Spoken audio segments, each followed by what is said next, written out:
feel like I keep dying. See this one? Oh yeah. God. Les gars, en fait, finalement, c'est une propriété privée et on s'est trompé. Let's be quiet. Donc on a un petit peu, on craint un petit peu qu'il y ait du monde. Regardez, ils sont juste dans le virage.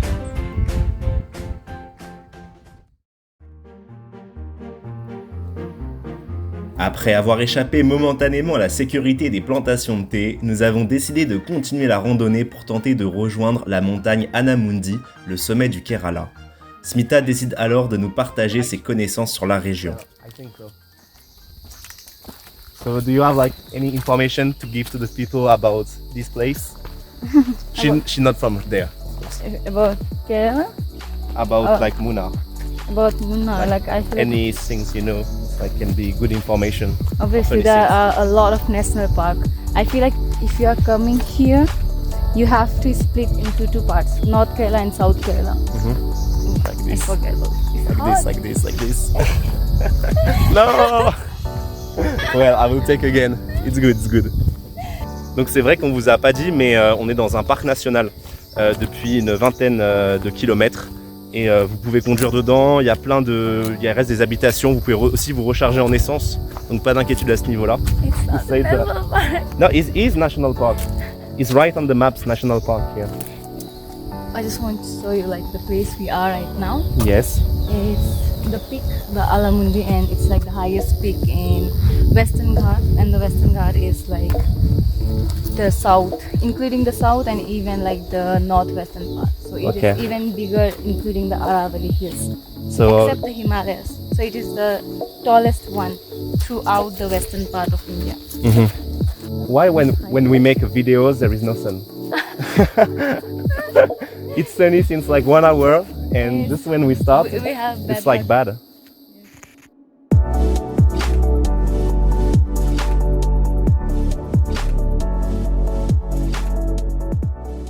Petite anecdote sur cet endroit, les Indiens appellent ça les Tea Hills et en fait en français ils appellent ça des collines. Donc voilà, apparemment c'est pas des montagnes. Tout ça, tout ce que vous voyez en face, ça reste des collines. Ce qui veut donc dire que 2700 mètres d'altitude, pour eux c'est vraiment rien. En même temps je les comprends vu qu'ils ont l'Himalaya au nord. Mais donc voilà, c'est bon à savoir si les gens vous indiquent des collines à aller visiter. En fait il s'agit probablement de montagnes. Donc ne vous faites pas avoir à ce niveau-là parce que le trek dans une colline, comme on l'appelle en Europe ou en France, ça va pas du tout être le même style de trek que des treks en montagne. Donc équipez-vous bien même si c'est un trek hills, comme ils le disent. Donc ça c'est super important. Et on remarque d'ailleurs qu'il y a une voiture. There is a car again. I'm just scary about that. Ouais, la sécurité est assez importante en fait dans cet endroit. C'est dommage parce que c'est magnifique. Ils pourraient rendre ça un petit peu touristique sans que ça soit forcément du tourisme de masse, mais juste indiquer le chemin. Et je sais pas, après ils peuvent faire payer une petite entrée, tu vois. Mais there is a guy speak very high. Here we go. Hi you.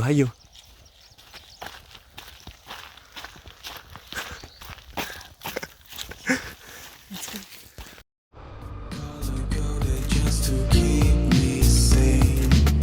My world is finally starting to take shape. I press the button and it bursts into life. This time nothing will escape my sight. Troisième spot de la journée, on va se rendre à la waterfall, la cascade qui est derrière moi. Actuellement je vais juste chercher la moto parce qu'on a un petit peu sous-estimé les distances de marche et donc je reviens avec la moto pour prendre Smita avec moi et je vais vous montrer un peu des images, c'est super sympa. C'est une waterfall qui fait au moins je dirais 70 mètres de haut, c'est vraiment une très grosse, typée un peu haute montagne, je vous montre ça. C'est tout là-bas, malheureusement je peux pas zoomer, je me rends compte avec mon mode, mais normalement vous la voyez. C'est la tache lumineuse au fond et c'est une très belle cascade qui n'est pas indiquée d'ailleurs sur Google Maps, probablement parce que le chemin est encore une fois malheureusement privé. Mais c'est vrai que si on ne tente pas de franchir quelquefois des chemins privés, on est très limité en termes de nature et c'est vraiment dommage à ce niveau-là. Bon, le mec de la sécurité est finalement parti, mais c'est quand même une vraie aventure. Il est reparti là-bas sur la route avec un tuk-tuk d'ailleurs. C'est la première fois que je vois un mec de sécurité qui roule avec un tuk-tuk. Mais voilà, bon du coup je vais essayer de rejoindre ma pote qui est quand même montée là-haut, parce que je vais pas la laisser toute seule.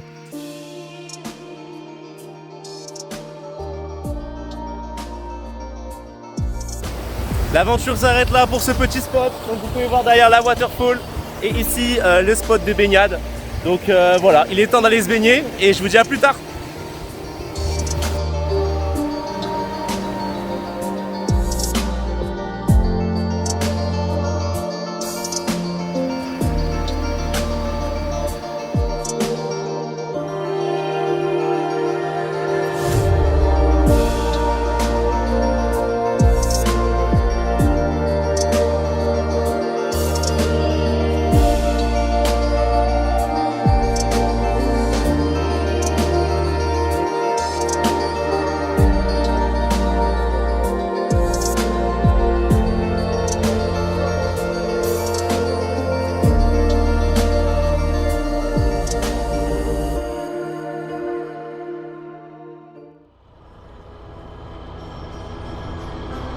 Could this be reality?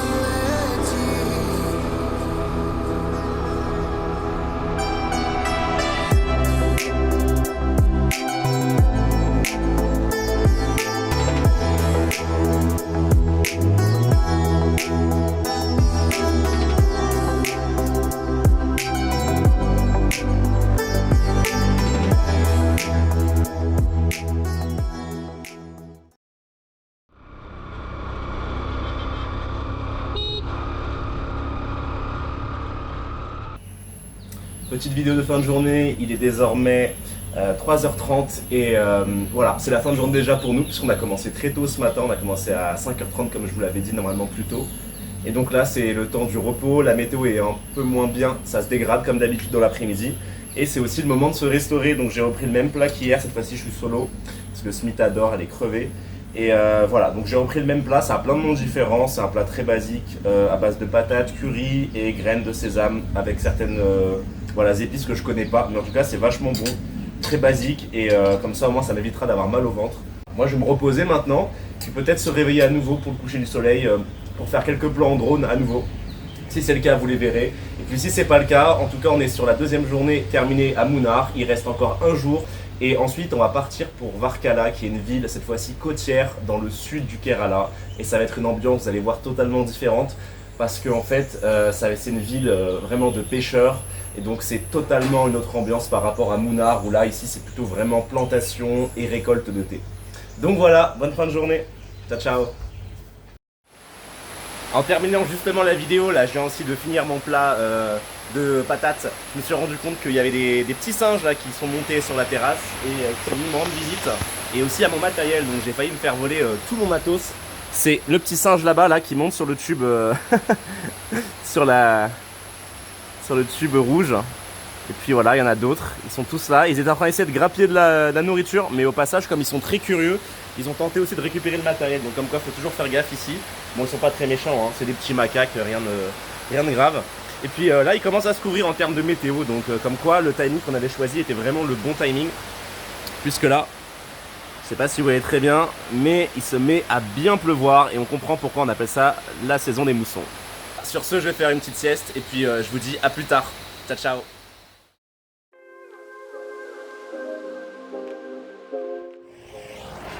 Les amis, dernier jour à Munnar. Aujourd'hui, on se rend sur un viewpoint très sympa au nord de Munnar.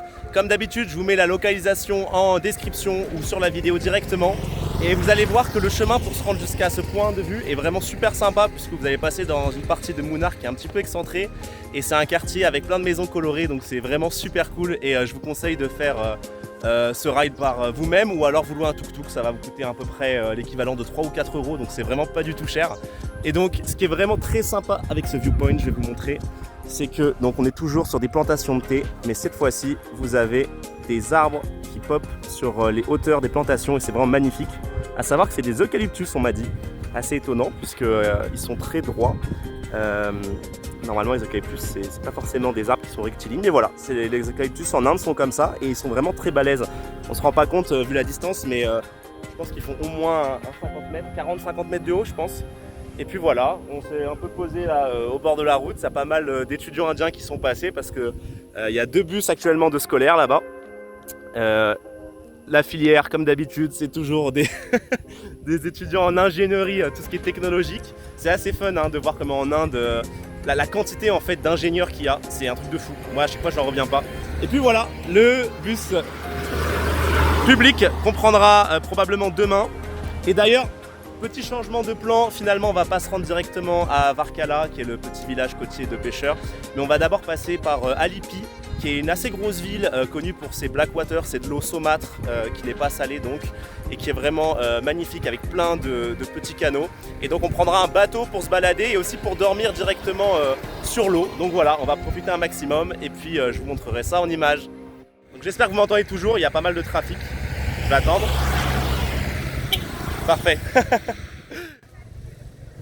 Hi, how are you? Fine.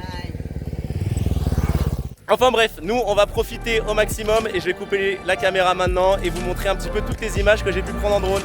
Bonne journée à tous!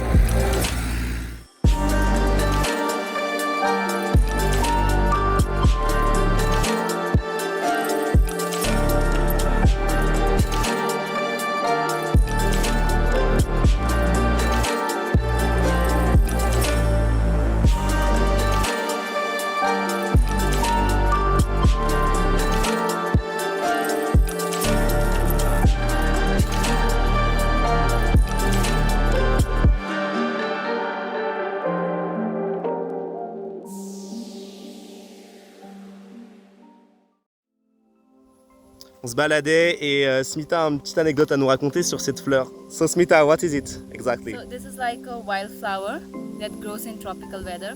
And since childhood they teach like you can eat this. If you are lost somewhere in forest, in tropical forest, you can eat the flower and even the stem. It's Okay. sweet. Perfect. Thanks for the advice.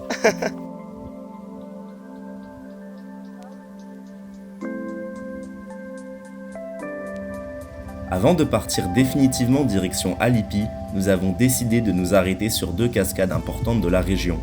Commençons par la cascade Atukad et ses 31 mètres de haut. Proche de Munnar, elle bénéficie d'un débit monstre lors de la saison des pluies. La quantité d'eau est tellement importante qu'un périmètre de sécurité a été édifié autour et il n'est actuellement pas possible de l'approcher à moins de 150 mètres. Les particules d'eau qui ressortent de ce tumule créent un brouillard dense, d'autant plus présent après le coucher du soleil. Nous voilà d'ailleurs en train de négocier un sachet de cardamome afin de ramener un petit souvenir local. La deuxième cascade se nomme Valara et elle est située à 40 km de Munnar en direction d'Alipi. C'est un endroit intéressant puisque la route a été construite juste au-dessus de la chute d'eau. On peut se rendre compte des dimensions de la cascade lorsque l'on constate la taille des gens sur la vidéo, tout simplement gigantesque. C'est donc sur cette troisième et dernière cascade que notre aventure à Munnar s'arrête et que notre nouvelle aventure pour Alipi va bientôt commencer. Rendez-vous au prochain épisode pour découvrir la suite.